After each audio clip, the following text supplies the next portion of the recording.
Jalen Nix. What's good, Jalen? How we doing, man? I'm all right. Trying to stay healthy, you know, given the circumstances, avoiding the cough and all that. Anyway, 6 feet apart, right? All right. You still amateur, right? Yeah, still amateur. What are you fighting at? 200. 200. So regular heavyweight? Yeah, just a regular heavyweight. All right. When plans on turning pro? Like when? It honestly, so I'm 23. I went to college and I got a pretty stable job. So I started boxing like a year ago just because I've always been an athlete.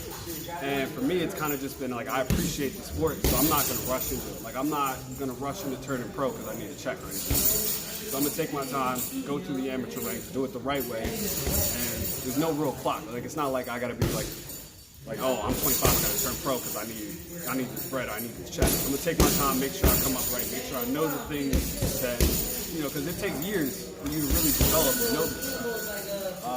So there's no rush. Oh, yeah. So how many amateur fights do you have so far? None. None? Zero. Okay. 1 year in. 1 year in? I was supposed to be fighting in April. You seem a little antsy. I'm annoyed. I'm mad because I went through a 6-week camp. I was in shape. Like it was like kind of one of those points when your sparring starts to get in and you really start like feeling everything flow, and it didn't happen. I was annoyed by that. It was because of Corona, all that stuff, and they did the right thing. But a lot of people, you know, had fights and stuff like that lined up and just got chalked off. And I was excited because I was gonna do the Golden Gloves. I missed the deadline for that and getting my book, so I was gonna fight at my gym, James Schuler. And they're having the Around the Way thing, which is a big amateur show. A lot of Philly fighters go to it. And that was supposed to be like, I think there's only one other heavyweight in the gym. So it was supposed to just be me and that dude. They were going to have 2 fights. And it just didn't happen. So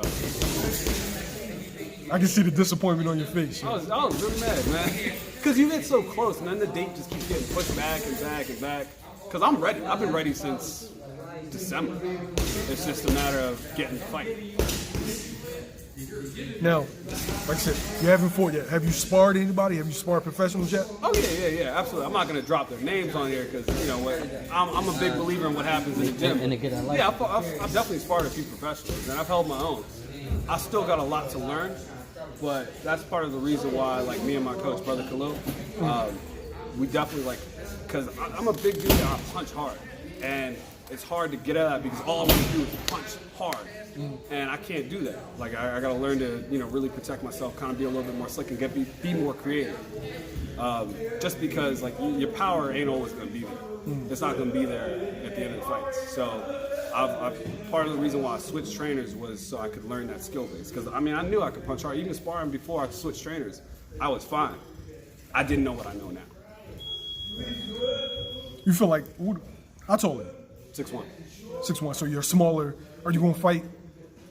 Now I know what you said about planning on turning pro, but your target's going to be what? Cruiserweight? 178.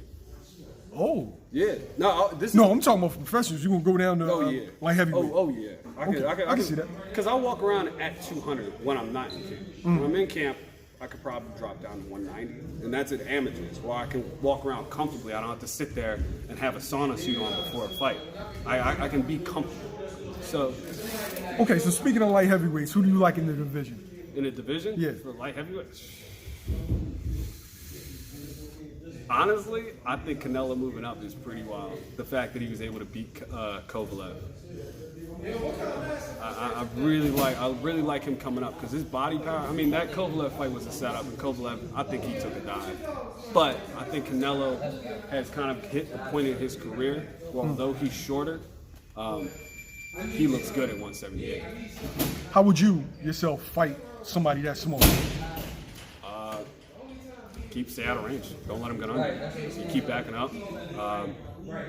Because those little smaller fighters, what they try to do is they want to get inside your space. They want to work your body.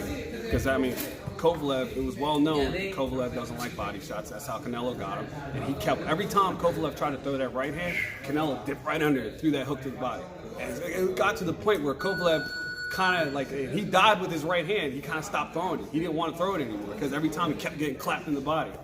So little guys like that, you gotta make sure that you can establish range at first. So when they try to go in, you gotta make sure that you land it and stop them. So they respect your power. No, if I go in, I'm gonna have to work for it. It's gonna hurt. I hate fighting shorter people. I hate that because like I being a smaller heavyweight, I'm used to being kind of lighter and faster, and I like going on the inside. So with smaller, like with those guys, I have to learn to stay at range as opposed because I like fighting taller people. And in my weight class, I often do spar with people that are taller, heavier, faster. Not faster, but taller and heavier. So I like to go inside because they don't like body work. Every big man does not like getting hit in the body. So when I get in the ring with somebody who's smaller, it's a little bit difficult for me because then I really got to make sure I'm moving around. I got to make sure I'm getting in, I'm getting out, and I'm not letting them get inside my guard. Now, you, like I said, you're a smaller heavyweight in the amateurs. Is that a plus in the amateurs or a minus, or you don't know yet? I think it depends on how you take advantage of it. I think part of being a good boxer is knowing your strengths and weaknesses, so knowing how you fight. Once you know the basics of boxing, I think it all depends. You really need to know yourself, because what a lot of fighters try to do is they see a fighter on TV and say, I want to fight like that. That might not be their style. That might not be how they fight. There's a lot of fighters that are comfortable on the inside, that are comfortable in exchange, that are comfortable in risky, and there's some fighters that don't like getting in those exchanges. They want to get back out. So I think the most important thing is to find your style. And there are some fighters that, like Mike Tyson, was 5'11", maybe 6 foot, was 5'11", but he was able to use that peekaboo style to get in and out, and it worked for him. You got me. If you ever had me doing a peekaboo style, it wouldn't work out for me because I'm not as athletic as him, and I can't use. He had like giant thighs. I can't bend down like that. And I can't bend at the waist like Mike Tyson. You're a muscular dude. Yeah. Is dropping down to 178 gonna be an issue?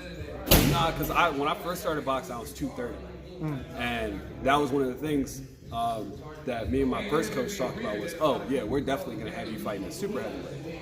Now, it's not that I had any problem fighting people that were at super heavyweight, but once I dropped down to 200, then my speed started, but I still kept my power. Like, my power is still there, if not better, today, with me losing the weight. And I think, like, I've always been an athlete, so I think it's better for me to be at lower weights. Like, when I was in high school, I was at 180, and I was a track athlete. And that was when I was most comfortable. When I got to college, I started bulking out.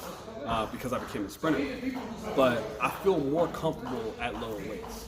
I mean, my power comes from, I think, the fact that I'm tall and lanky, and like I can drive power from my legs. Like, it comes from my legs. It doesn't come from like my arm strength. It comes from my legs. So, what do you have to say for the people that haven't seen you fight? What can they look forward to?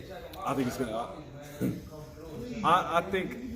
I'm not gonna talk trash about people, but I think that I've been in the gym for a year, and I've definitely earned my stripes when it comes to boxing in Philly. So I mean, just be ready. Watch out for my name, and I don't think you're gonna have to worry about the judges. That's all I'm gonna say. Okay, I like that. I like that, man. Thanks, I appreciate it. Yeah, no problem. Thank you, man.